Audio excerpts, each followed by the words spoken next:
They launched the invasion at sunrise. Humanity had been waiting all night.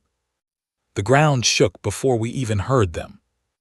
I was crouched in a reinforced trench 12 kilometers outside of what used to be Leeds, England, when the first vibration rolled through the soil and up through my boots. My name is Mara Voss. I am 29 years old. I was a mechanic before all this. Now I hold a rail-assisted pulse rifle that I helped build with my own hands, and I am waiting for something from the sky to try to take my planet. The shaking was not from their landing. It was from ours. 240,000 human soldiers shifting into final position across a 16-kilometer front line. The kind of coordinated movement that takes a lifetime to master. We had done it in 11 months. 11 months. That is how long the Keth Ara gave us. When their signal arrived, broadcast on every frequency simultaneously, translated by 3 different AI systems in under 4 minutes, the message was simple. Your world has been selected for absorption. Resistance is unnecessary. We will arrive at the next solar alignment of your primary star. You have approximately 340 of your days to prepare your population for transition. They thought they were being generous. They had no idea what they had just handed us. I remember the day the signal came through. I was in my flat, eating cold noodles, watching the news the way you do when you half expect nothing interesting to happen.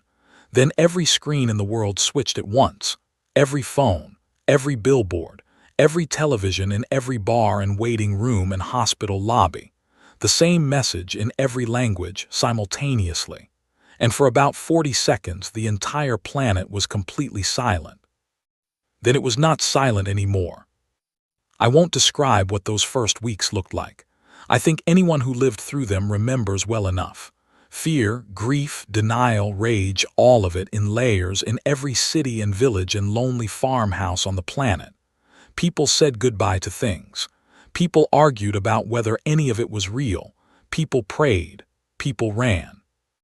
But then something happened that the Keth Ara, in all their thousands of years of conquest, had clearly never anticipated. We got organized. Not slowly, not reluctantly, not the way humans usually organize, which is to say badly and after tremendous argument. We got organized the way a living thing gets organized when it finally, completely understands that it is in danger. Every government on Earth held an emergency summit within 72 hours. 48 hours after that, every military alliance on the planet had been dissolved and replaced by a single unified command structure. Borders did not disappear. People still went home to their families, still cooked their own food, still argued about football, but when it came to what we were building, what we were planning, what we were preparing, there was one voice and it spoke without hesitation. The factories ran without stopping, not for profit, not for politics, for survival. I was recruited into the Defense Corps in the first month. My background in mechanical systems got me assigned to a forward installation team. I spent the next 10 months helping construct the very trench I was now sitting in, along with 17 other interlocking defensive lines that stretched across the projected landing zones. The Keth Ara signal had inadvertently helped us calculate. Because that was the other thing about their message. It told us exactly when they were coming. And if you know when, you can know where. And if you know where, you can prepare. The person to my left was a man named Owen Garrett. Owen had been a secondary school history teacher before the signal arrived. He was now one of the most accurate long-range marksmen in our unit. He had the kind of face that looked permanently calm, which I had come to understand was not an absence of fear but a decision not to show it. He was 41 years old. He had a daughter who had been evacuated with the rest of the civilian population to the Northern Shelter Networks 3 weeks ago. He had kissed her forehead at a transport station and then come back to his post without a word. To my right sat a 17-year-old named Cal Briggs. Cal should not have been there. The official recruitment age was 18, but Cal had falsified his records with a level of technical skill that, once discovered, had immediately earned him a promotion rather than a discharge. He was the one who had spent the last 4 months modifying the rail feed systems on our heavy emplacements, and the adjustments he made had increased their penetration efficiency by 31%. The colonel had personally reviewed his work and said nothing except that Cal had better stay alive long enough to explain his methods to the engineering corps. The colonel was a woman named June Harlow. She was 63 years old, built like someone who had never once in her life sat down when she could stand. She had fought in conflicts on 3 continents before any of this. She had more scars than she had stories, and she had a great many stories. She was standing at the edge of the trench line right now, looking at the sky with her arms folded behind her back, as though she were simply waiting for a bus. The horizon behind her was glowing. Not with sunrise. Sunrise was still 40 minutes away. This glow was different, cold at its edges, shifting, the kind of light that did not belong to any natural process on this planet. It was the re-entry heat of several hundred dropships burning through our atmosphere in tight formation. I pressed my back against the trench wall and checked my rifle for the 11th time. Owen looked at me. "You've checked it 11 times, he said. "I know," I said. "It'll work the same on the 12th, he said. "I know that too," I said. He almost smiled, not quite. Cal, on my other side, was not nervous in any recognizable way. He was running quiet calculations on a small handheld device, cross-referencing something. He had been doing this for the last 2 hours. I had stopped asking what he was calculating because the answers were always detailed and deeply technical and made me feel like I was the 17-year-old. The glow on the horizon grew brighter. I thought about the Keth Ara message again, the precise, almost academic tone of it. Your world has been selected for absorption. Resistance is unnecessary. The word that stuck with me was unnecessary, not impossible, not futile, unnecessary, as though we would simply choose not to bother, as though the calculation was so obvious that a rational species would simply weigh the options and surrender without a fuss. They had absorbed 47 civilizations, we would later learn. The fastest any of them had managed to resist was 11 days.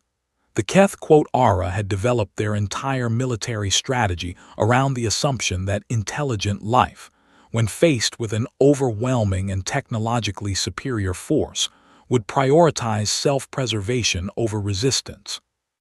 They had never met a species that defined self-preservation differently. Because here is what they did not understand about us, could not have understood from the outside looking in. We do not deal well with being told what to do. We do not respond to ultimatums the way other species apparently do. When you tell a human being that resistance is unnecessary, something in us, something old and unreasonable and absolutely impossible to logic away, decides immediately that resistance is the only acceptable response. We are not brave because we are fearless. Every person in that trench was afraid. Owen's hands were very still, which meant he was working hard to keep them that way.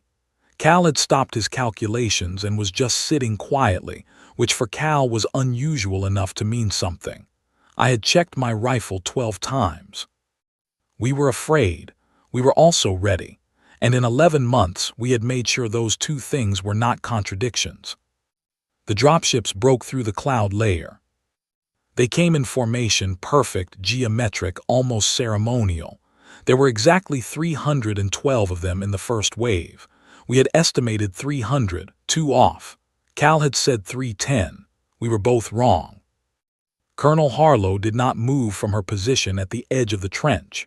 She watched them descend with the same expression she used when reviewing supply manifests, focused, unhurried, processing. Then she looked down at the trench line, met the eyes of every soldier she could see, and spoke in a voice that carried exactly as far as it needed to. "Hold," she said. "We hold until they're down." The ships continued their descent. The ground shook harder now. Somewhere in the distance, I could hear the sound of 312 engines adjusting for landing. The sound was enormous and strange, and completely unlike anything human machinery made. But the important thing, the thing I remember most clearly from that moment, was the silence from our side. Not one voice, not one premature shot, not one person breaking position. 312 ships came down out of the sky expecting panic. What they found was stillness. And the stillness was so much more frightening than any noise could have been. I pressed my rifle against my shoulder.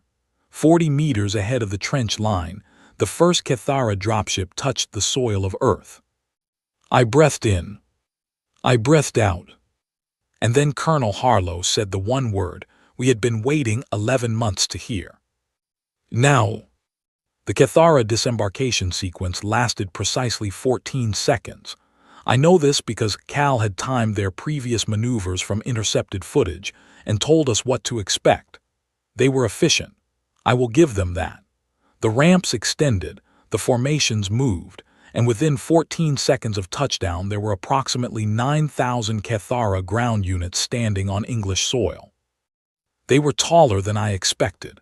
Lean, angular, with elongated limbs and a forward-leaning posture that made them look like they were permanently mid-stride. Their armor was a deep, shifting blue-gray that changed slightly as the light caught it. Their weapons were long and elegant in a way that made ours look industrial by comparison. They looked exactly like what they were, a species that had done this 47 times and never once lost. They scanned the landscape. They saw the empty fields, the quiet road behind us, the still trench lines. Their formation commanders signaled something to one another. We would see the recordings later, and the signal said, roughly translated, "Minimal organized resistance, proceed to advance." That was their last error. Owen fired first, because his rifle was the longest range weapon in our immediate section. His first shot struck the forward sensor array of the lead command unit from 800 meters. Not enough to stop it, enough to confuse it, enough to tell the other Cathara units that the shot had come from a direction they had not expected, at a range they had not accounted for. Then the trench line opened up.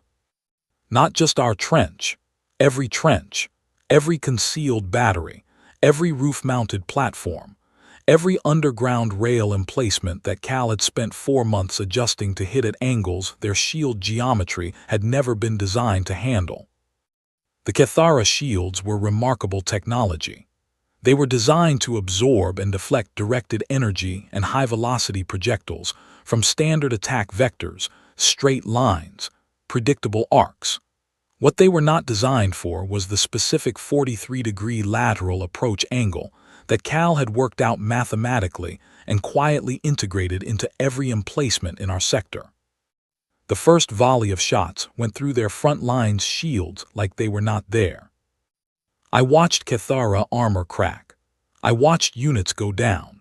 I watched the perfect geometric formation break into something irregular and confused, and I felt something rise in my chest that was not quite satisfaction and not quite grief, but was very much both at once. They returned fire immediately. They were good at what they did. I want to be honest about that. They did not freeze, did not hesitate. Within 3 seconds of our first volley, they had identified firing vectors and begun returning fire with precision. The trench walls around us took the brunt. Reinforced composites that our engineering teams had spent 5 months layering specifically for this exchange. The walls held. Here and there someone in the line shouted a hit, a graze, a close impact, but the line did not break. Cal was already at the rail feed controls for our section's heavy emplacement. His hands moved quickly and without panic. The emplacement hummed, adjusted, and fired a single shot at a Cathara dropship that had lifted slightly off the ground in an attempt to reposition. The shot caught the undercarriage at the precise point where the hull plating met the landing strut assembly, and the ship came down hard on its side, not burning, just broken, blocking the advance route for 6 units behind it. Owen looked at Cal. Cal shrugged. The math was straightforward. The Cathara commanders attempted a tactical reorganization. We had anticipated this. Colonel Harlow had drilled 4 separate Cathara reorganization patterns into us over the last 6 months, based on behavioral analysis of their previous campaigns. The moment their formation began shifting into what she called Pattern 2, she called it over the comms. Pattern 2, East Flank 30 seconds. The east flank adjusted. When the Cathara completed their reorganization and pushed forward, they pushed into a trap that had been set for them before they even landed. What I remember most clearly is not the sound. The sound was extraordinary, a constant layered roar of our weapons firing, their weapons returning, ships adjusting, ground units moving, but what I remember is something underneath all of it. A rhythm. Human coordination has a rhythm when it is working the way it is supposed to. Call and response, action and support, advance and cover, each piece fitting against the next. 11 months of drilling had put that rhythm into us so deeply that it operated without thought. The Cathara were precise, but precision is not the same as rhythm. We had 37 minutes of continuous engagement before their first wave commander issued the withdrawal signal. We saw the dropships begin lifting off from the northern end of the landing zone first, then the central cluster, then the southern units. They pulled back in an orderly pattern, still disciplined, still professional, but they pulled back. Our line did not pursue. Colonel Harlow had been absolutely clear on this point. No one crosses the forward marker. Not today. Pursuit invites conditions we have not trained for. We were not here to chase. We were here to hold. The last Cathara ship cleared our visual range 6 minutes after the withdrawal began. And then it was quiet. Not the waiting quiet from before. A different kind. The quiet of a thing that has just happened and has not yet been understood. Owen set his rifle down on the trench wall and looked at his hands for a moment. Then he looked at me. "They ran," he said. He did not sound triumphant. He sounded like someone checking a fact. "They ran," I agreed. Cal was already compiling data from every sensor grid in our section, feeding numbers into his handheld device. His expression was focused, but under it was something else, something careful and a little bit odd. "We hit 78% of the shield bypass targets," he said. "The angle worked consistently across all emplacement types, not just ours, the full sector." That meant it had not been a lucky calculation. It had been a correct one. Colonel Harlow came down into the trench for the first time since the engagement began. She looked at our unit, one face at a time, the way she always did, taking stock, checking conditions, noting what she needed to note.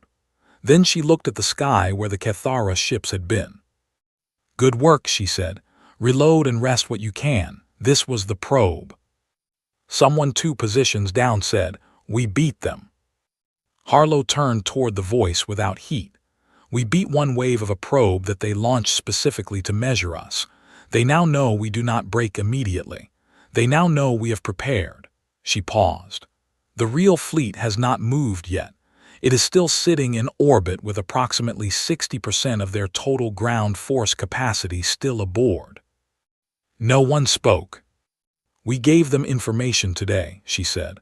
"What they do not know, what they cannot know yet, is how much of our capacity we just used and how much we have left." She looked back at the sky. "They'll study the data from this engagement for several hours. Then they'll come back with something larger and something adjusted." "How long do we have?" Owen asked. She considered this. "Enough," she said. I looked at the sky. Somewhere up there, beyond the clouds, beyond the atmosphere, a fleet that had ended 47 civilizations was sitting in orbit above my planet, reassessing. And somewhere on the dark side of the moon, something we had built quietly and quickly, and with the kind of desperate ingenuity that only comes from having no other choice, was sitting in the dark, waiting, listening, ready. They thought they were the ones with the plan. They had never been more wrong about anything in their lives. The lull lasted 4 hours and 20 minutes. I know this because I spent most of it unable to stop checking the time, not out of impatience, out of a kind of restless unresolvable energy that had nowhere to go. The engagement was over. My hands still remembered the weight of the rifle, still felt the vibration of the trench wall when the emplacements fired. My body had not yet received the message that the immediate danger had paused. Owen had fallen asleep sitting up, which I found slightly remarkable and very Owen. Cal was still working, though by this point even he had slowed. He was cross-referencing the engagement data against something on his device with the focused quietness of someone who had found something interesting and was not yet sure what to do with it.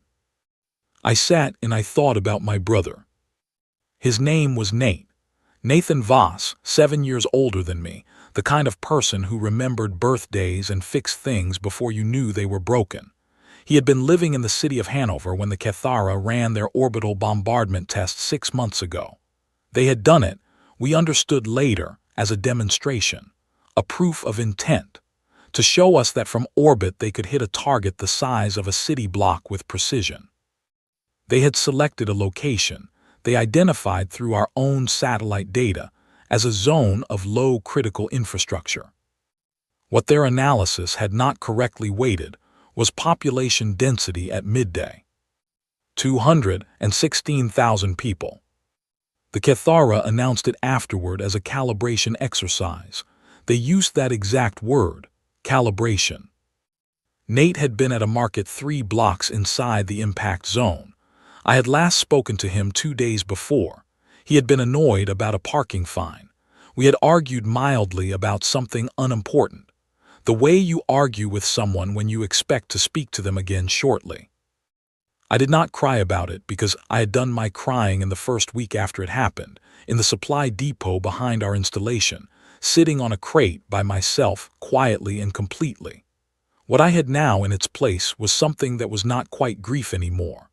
It was a kind of fuel that did not burn loudly. It ran clean and steady, and it had been running for 6 months, and it had not once run low. I looked at the sky. The comms crackled. Colonel Harlow's voice came through, steady as always. Attention all units. Orbital Command has a transmission in 4 minutes. Mandatory listening. People straightened. Cal saved his work. Owen opened his eyes without looking like he had been asleep, which I suspected was something you learned after enough years in the field. The transmission came through at exactly the 4-minute mark. It was not Harlow's voice this time. It was a voice I recognized from command briefings, a calm, mid-range voice belonging to the Orbital Coordination Director, a man named Grant Ellison. He had the kind of voice that gave you information without alarming you, which was a specific skill. Ground units, this is Orbital Command. Current status. The Cathara main fleet remains in high orbit, stationary. We are tracking repositioning movement in their secondary carrier group consistent with preparation for a second engagement wave. Our projection is 6 to 9 hours before next contact. A pause. I want to share something with you, because you have earned the right to hear it. Another pause. 47 civilizations encountered the Cathara before us. 47 civilizations did not survive the first week. We are now past the first engagement. We held. Every unit on every front held. Not one breach, not one abandoned position. The Cathara probe withdrew with significant losses and without achieving any of its mapped objectives. No one said anything, but the quality of the silence changed. You will have questions about what comes next, Ellison said. Some of those questions I am not able to answer over an open channel. What I can tell you is that there is more in place than you currently know. You have done your part. Trust that the rest of it has been done with the same care. The transmission ended. Owen looked at me. There is more in place than you currently know, he repeated, with the slow tone of someone who has just noticed something. He said it clearly enough, I said. He said it so clearly that it was not an accident, Owen said. He wanted us to hear it. Cal looked up from his device. I've been running the numbers on our remaining emplacement capacity. After this engagement, we're at about 62% of full operational load. We used less than we showed. He looked at both of us. Which means whatever the Cathara recorded and transmitted back to their fleet about our capabilities, they underestimated what we have left. I thought about that.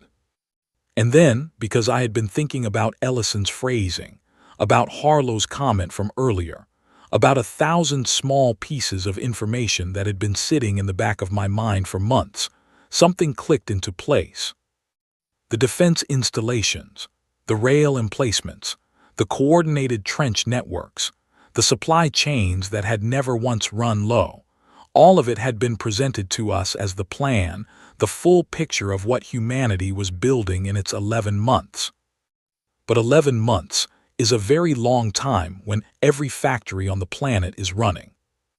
And not all of the factories we knew about had been producing things for the ground. I looked at Owen. "Do you remember," I said slowly, 8 months ago, when the coastal assembly yards were put under communications blackout for 30 days? He looked at me. "They said it was a security measure," I said, "for the ground installations." "I remember," he said. "The coastal assembly yards," I said, "are not near any ground installation." A slow quiet settled over the three of us. Cal set down his device. He looked at the sky with an expression I had not seen on him before, not calculation, not focused assessment, something closer to wonder. "They were building something else," he said. "They were building something else," I agreed. It was 3 hours after this conversation that we were brought into the full picture. Harlow gathered our unit along with 6 others into the command shelter, sealed it, and pulled up a map that I had never seen before. Not a map of Earth. A map of near-orbital space.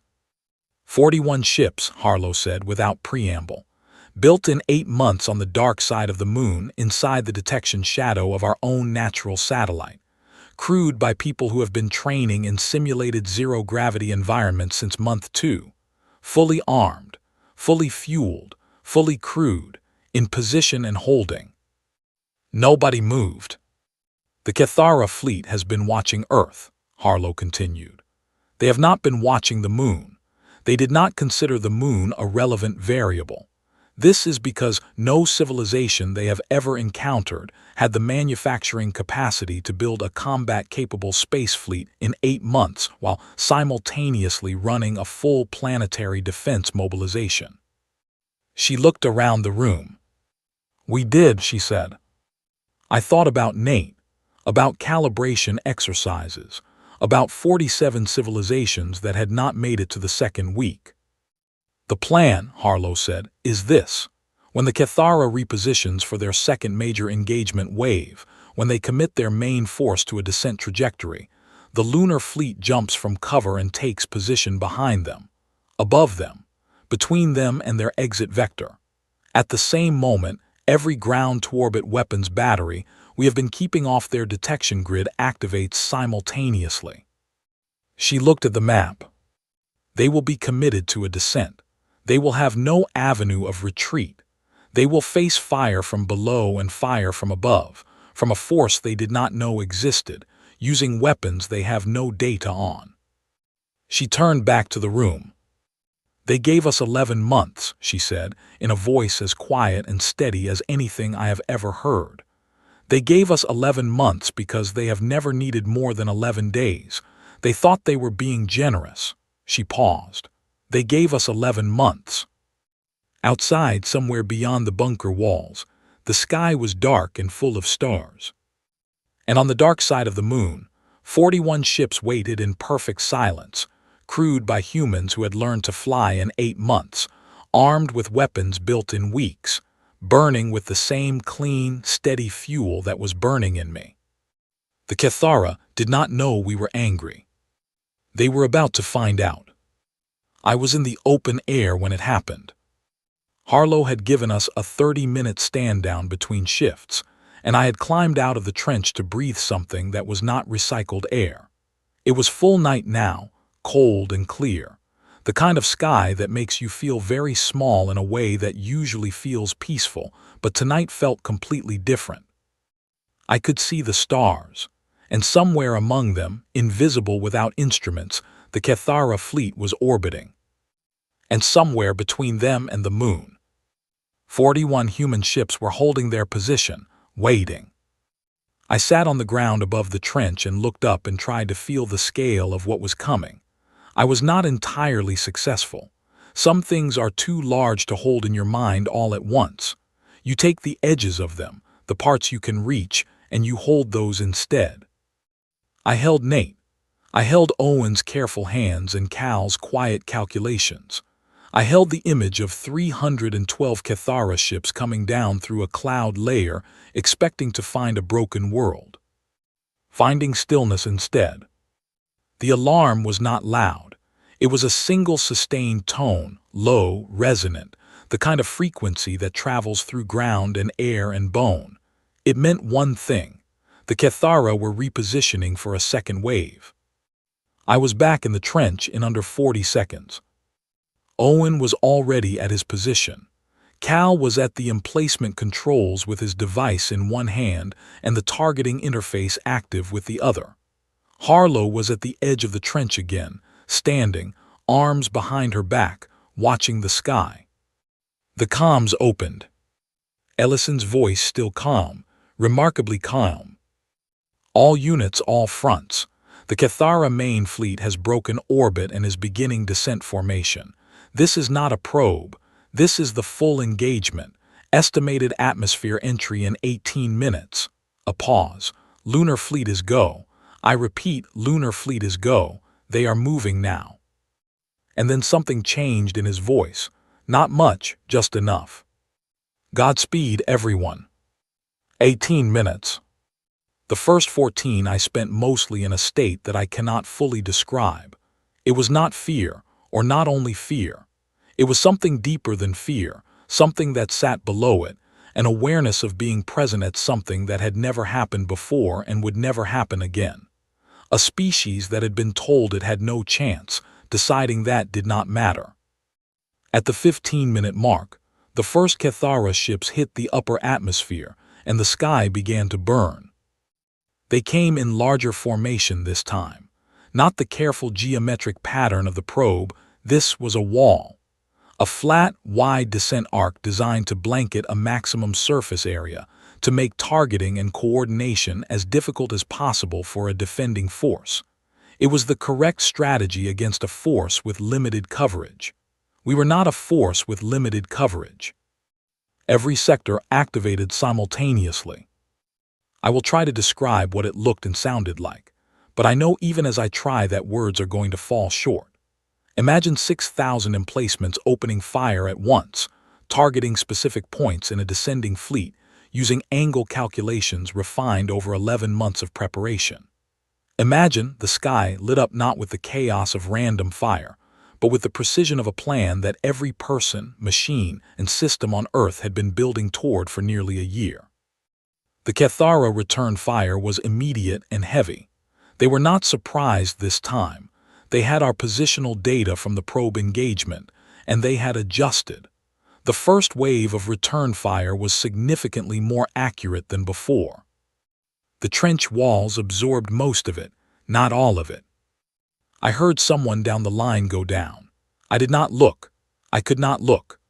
Owen was firing at a rate that I had not seen him maintain before, measured, rhythmic, each shot placed carefully, and Cal was running the emplacement at a tempo that should not have been possible without a full crew.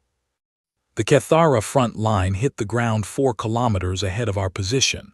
They came out fast this time, no pause, no formation inspection, straight into advance. They had studied the probe data. They knew where our forward positions were. What they did not know was that we had moved them. In the 4 hours of the lull, ground teams had quietly shifted the forward emplacement positions 40 meters in 3 of the 4 sectors, not far enough to show up as significant movement on their orbital scans, far enough that the approach vectors their units had been programmed to avoid were no longer where our weapons were. Cal had suggested it. Harlow had approved it in under 2 minutes. The Kethara advance units moved confidently down their planned approach corridor. The corridor was empty. Our weapons were 40 meters to the side, with clean lines of fire along the entire length of the advance.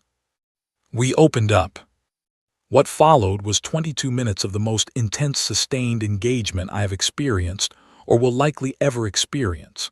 There is no clean way to describe combat at that scale and that closeness. I can tell you that Owen kept firing. I can tell you that Cal took a graze on his left forearm around the 12-minute mark, looked at it for approximately 2 seconds, wrapped it in a field dressing with his right hand without putting down the targeting interface, and continued working.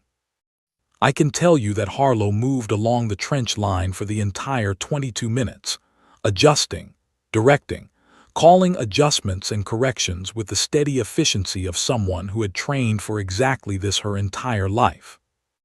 I can tell you that I fired my rifle until the heat management system threw a warning light, at which point I switched to the backup unit and kept firing. And then at the 22-minute mark, the sky changed.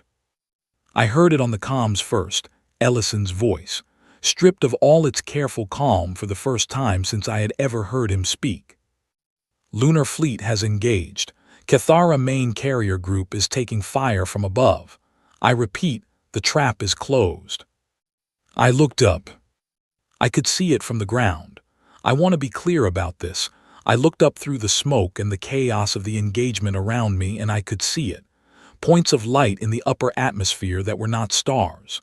Ships burning, not falling the way a stricken aircraft falls, moving, maneuvering, lit from the outside by weapons fire.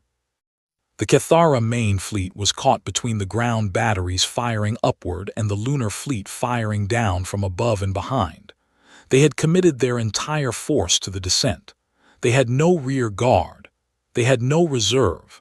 They had planned for a target that was braking and running, and when they committed completely. The lunar fleet had jumped from the moon's shadow at precisely the moment the Cathara were fully committed to their descent vector. There was no warning, no time to respond. One moment the Cathara rear was clear. The next, 41 human ships were there, already firing. The ships were not elegant. They were not the geometric perfection of the Cathara fleet. They were built in 8 months by a species that had never built a warship in space before, and they looked like it. Functional, angular, carrying more firepower than their size should allow, crewed by people who had trained in simulators and were now doing the real thing for the first time. They fought like they had nothing to lose, because they had grown up on a planet that was burning below them, and they were not going to watch it fall. The Cathara ground advance faltered the moment their orbital comms began breaking down. The coordination between their ground and orbital forces was tightly integrated. When the fleet started taking fire from an unexpected direction, the ground commanders lost the tactical overlays that told them where to push, where to hold, where to concentrate. The advance became uneven. Then it became confused. Colonel Harlow saw it before anyone else. "Forward advance on my command," she said, her voice carrying the exact same tone she used for everything. "Hold formation. Maintain cohesion. 300 meters at measured pace." We went over the top. 300 meters measured pace the way we had drilled it. Not a charge, a walk. A deliberate, coordinated walk that kept our lines intact and our coverage overlapping. The Cathara units in front of us were receiving contradictory signals from their fleet, losing positional data, unable to synchronize. They fell back. They regrouped. They fell back again. I remember looking to my left and seeing Owen walking forward through the dark, rifle up, absolutely steady. I remember looking to my right and seeing Cal, bandaged arm and all, keeping pace and keeping his weapon on target with the focus of someone who has already decided how this ends and is simply executing the steps. The Cathara ground units began full withdrawal at the 38-minute mark of the second engagement. Not the orderly retreat of the probe, this was a collapse. Without orbital support, without coordination, facing ground forces that were advancing instead of retreating, they fell back to their landing zones. Their landing zones were no longer safe. The lunar fleet had redirected a portion of its fire to take out the command-class dropships that were attempting to lift off and re-establish coordination. Without the command ships, the remaining transport vessels were operating on local protocols only, no strategic direction. The sky above us was a battlefield, and we were winning. I watched a Cathara carrier, something the size of a large stadium, break apart in high atmosphere. Not slowly, it came apart the way something comes apart when every structural point gives at once. The light it made was extraordinary. For a moment, the entire landscape around me was lit as bright as noon. Owen stopped walking. He looked up at that light for exactly 5 seconds. Then he looked forward and kept moving. At the 44-minute mark, the first Cathara surrender signal came through. A ground unit, 3 sectors to our east, raised a signal that our systems identified as a request to cease engagement. Then another. Then 6 more in the span of 4 minutes. The orbital fleet scattered rather than surrendered. 7 ships broke away from the engagement at full thrust and accelerated into deep space. They would be tracked. Some would be pursued. That was a matter for later. Ellison's voice came back over the comms. It was different now. Not louder, not excited. Quieter, actually, in the way a voice goes quiet when it is carrying something very large. All units. The Cathara main fleet is in full disengagement. Repeat, full disengagement. Ground forces are surrendering across all sectors. The engagement is... He stopped, cleared his throat. The engagement is concluded. The trench line around me went very still.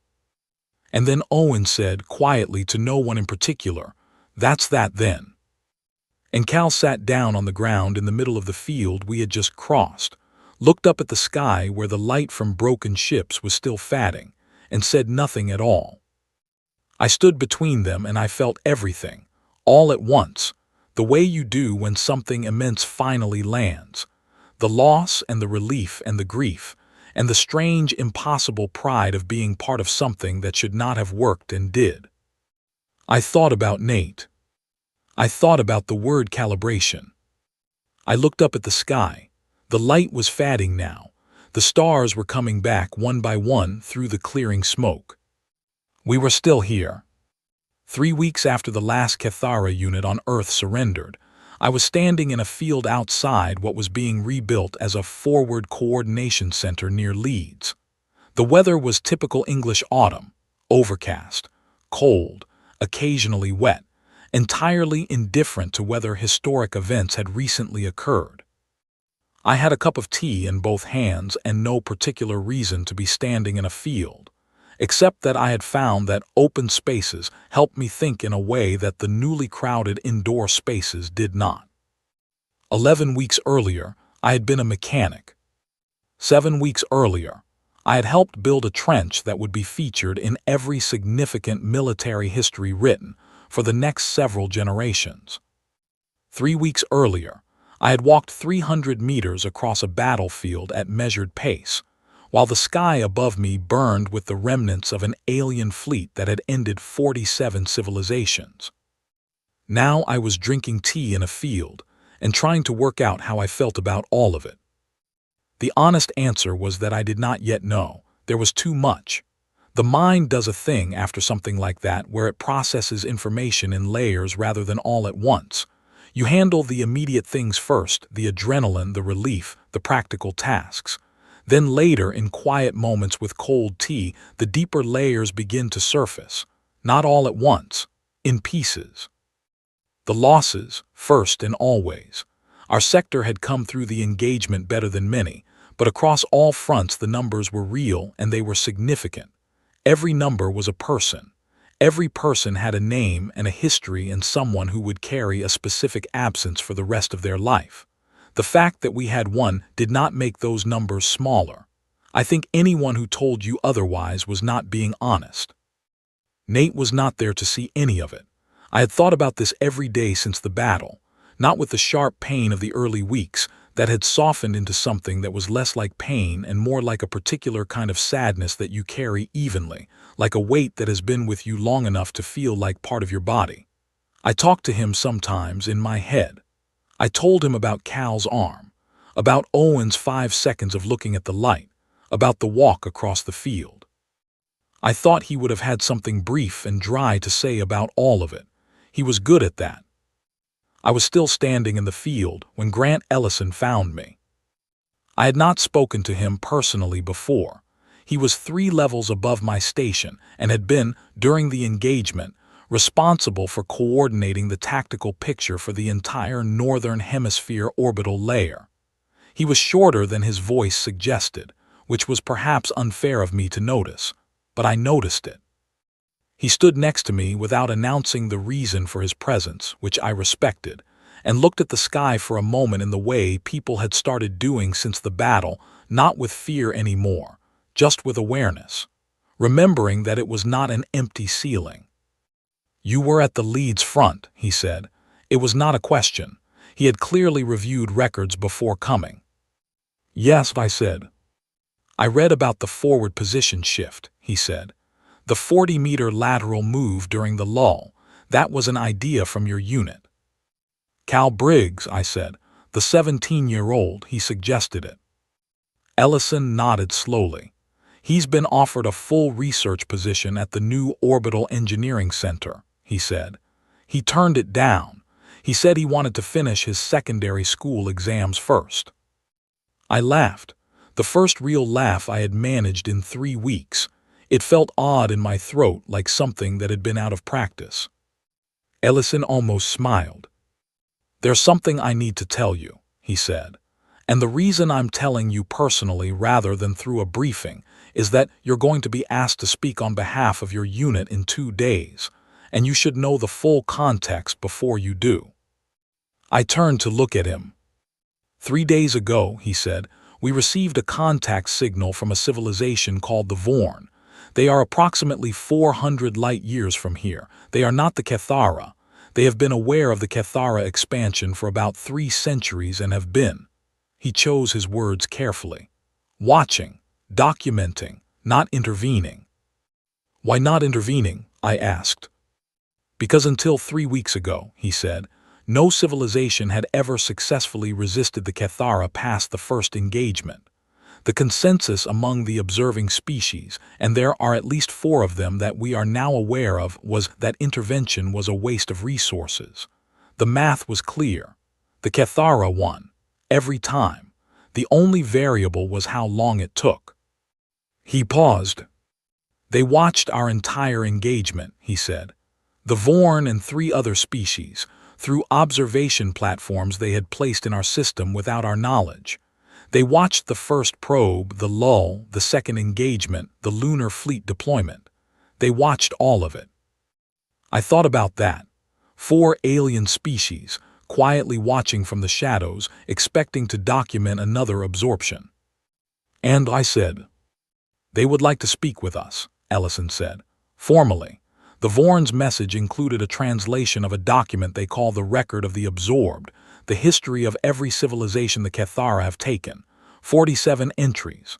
He reached into his jacket and handed me a folded printed sheet, a summary. I understood. The fastest any previous civilization fell was 6 days.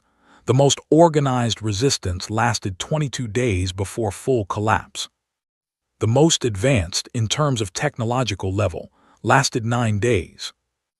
I looked at the sheet. 47 names, none of which I could pronounce. 47 entries, dates, durations, outcomes. All the same outcome. All until now. They want to meet the species that did something no other civilization in 4 centuries of Cathara expansion has managed to do, Ellison said. They want to meet us. I folded the sheet and held it.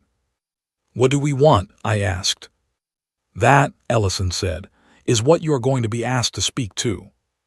2 days later, in a facility that still smelled faintly of construction materials, because it had been finished only the week before, I stood in front of a camera that was transmitting to a relay station that would, through a chain I did not fully understand, eventually reach a civilization 400 light-years away. There were 6 of us from the combat units. Owen was there, still calm, still steady, looking at the camera with the same expression he used when he looked at a new terrain map, reading it, measuring it. Cal was there with his arm in a proper medical brace now, wearing a jacket that I suspected had been borrowed for the occasion, because it was slightly too large for him. There were 3 others from different fronts. A woman named Diana Marsh from the Australian Coastal Defence Grid, a man named Peter Cole who had coordinated the South American inland batteries, and a young man named Adair West who had crewed one of the Lunar Fleet ships and still had the slightly untethered look of someone who had recently spent time in zero gravity and had not yet fully readjusted to Earth. Ellison had asked me to speak first. I had spent the 2 days since our conversation in the field thinking about what to say. I had written things down and crossed them out. I had talked to Owen, who had listened carefully, and then told me to say what I actually thought, not what I thought I was supposed to say. I had talked to Cal, who had told me to keep it short because we were talking to people who did not know us, and the first thing you do when you meet someone you do not know is listen more than you talk. I thought about both of those pieces of advice. Then I stood in front of the camera and I said this. My name is Mara Voss. I am 29 years old, born in Frankfurt, Germany. Before a species from outside our solar system told us we were going to be absorbed, I repaired mechanical systems for a living. I am one of approximately 9 billion people on the planet Earth. We were told we had 340 days. We used all of them. We lost people. We lost more than I can say in a short transmission and more than I have finished grieving for in any transmission. What we did not lose was the decision to defend what is ours. We have heard that you watched our engagement. We understand you have watched others. We understand that the outcome surprised you. I want to be honest with you about something. It surprised some of us too. We are not a species that is always peaceful. We argue. We sometimes fail to look after one another the way we should. We have done things in our own history that we are not proud of. These things are true. But when something comes from outside and tells us that we do not have the right to exist on our own terms, we find out very quickly that we agree with one another much better than we had assumed. You have asked to meet us. We would like to meet you. We would like to hear about the 47 civilizations in your record. We would like to understand what they were and what they built and who they were before the Cathara came. We believe that record should be larger than it is. We also want to be direct with you. We are not interested in being observed from a distance. We are not looking for approval. We are interested in honest conversation between species who share the same sky. We are interested in knowing what else is out there. Because we won, and we are still standing, and we are already looking up. I stopped. The room was very quiet. Ellison gave a single nod. The transmission was sent. Adair West, who had been watching me from his seat, said quietly, "That was good."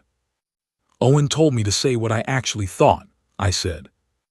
"That's what you actually thought?" Cal asked. "That's what I actually thought," I said. Cal considered this. Then he nodded with the careful expression he used when the data confirmed a prediction. "Good," he said. We went outside afterward. It was the same cold, overcast English sky that had been there all week, indifferent and familiar. I looked up at it the way I had started doing since the battle, with a different kind of attention than before. Not fear. Not quite wonder either. Something between the two.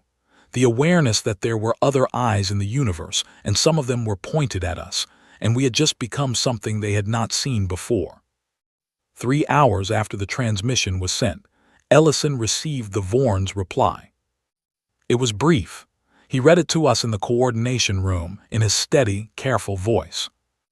"We have been watching your species for 41 years, since we first identified your electromagnetic transmissions. We have watched you argue, build, and conflict with yourselves. Our prediction models gave you a 17% chance of surviving the first probe engagement, and a 2% chance of surviving to the second wave. We revised our models after the first probe. We have been revising them since." He paused. "We accept your terms. We look forward to honest conversation." He set down the paper. "They also said something else," he added. "They said that the Cathara survivors who fled into deep space have already sent their own transmission to the broader galactic community. The transmission describes Earth." "What does it say?" Owen asked. Ellison looked at the paper again. "It says, do not attempt absorption of the third planet in the Sol system. Reason, they were prepared. They used every day. They did not run." He paused once more. "And they are still looking outward." I thought about Nate. I thought about 11 months in a trench, building something that should not have been possible. I thought about a 17-year-old with a bandaged arm who wanted to finish his exams. I thought about Owen, firing steadily in the dark, and June Harlow standing at the edge of a trench with her arms folded, watching a sky that was about to change. I thought about 47 civilizations in a record that no one had added to in 3 centuries. And I thought about how we were the first ones to be written about differently. Not as an absorbed entry, not as a duration and a collapse. As something else, something the Cathara had not encountered before, that the watching species had not predicted, that even we had not been entirely certain we were capable of until we were already doing it. That evening, I walked back out to the field outside the coordination center. The clouds had cleared for the first time in a week, and the sky was full of stars, more than you usually see from inside a city, because the city was still being rebuilt and the lights were still lower than normal. I looked up. The stars looked exactly like they always had. Distant, cold, ancient, indifferent in the way that only very large things can be. But they were not empty anymore. Not to me. There were eyes in that darkness. Other civilizations, other species, other histories stretched across distances I could not hold in my mind. Some of them had watched us. Some of them were receiving our transmission right now, at the speed of light, getting their first introduction to a species called humanity. I wondered what they saw. I hoped they saw what I felt when I stood in that field, not triumph exactly, because triumph without loss is not the whole truth. Not relief either, though there was relief in it. Something more complicated and more honest than either of those. We had been told we were going to be absorbed. We had been told that resistance was unnecessary. And we had spent 340 days proving that the people who said that had made a single, fatal mistake in their calculation. They had assumed we would weigh the odds. We had weighed the reasons instead. Nate was one of the reasons. The 216,000 were reasons. Every person in every trench on every front was a reason. Every child evacuated to a shelter network. Every factory worker running a double shift. Every engineer who had never built a weapon before and learned in 6 months all reasons. The whole complicated, arguing, grieving, determined, unreasonable, impossible human species, reasons. The stars were out. The planet was still here. And we were already pointing our telescopes outward, already drafting the transmissions, already building the ships that would take us further than we had ever gone. Not because we had proven we could survive. Because we had proven something more interesting than that. We had proven that when something truly matters to us, when we are all looking at the same sky, all standing in front of the same thing, all carrying the same weight, we are not what we appear to be on any normal day. On a normal day, we are difficult and divided, and too often unkind. But on the day it matters, on the day something looks at our planet and says your world has been selected, we become something that 47 other civilizations could not become. We become a single voice. And that voice says, not today. I finished my tea. The stars did not move. They never do, not on a human timescale. But somewhere out there, the light from 41 human ships was still traveling through the dark, reaching toward distances we had not yet crossed.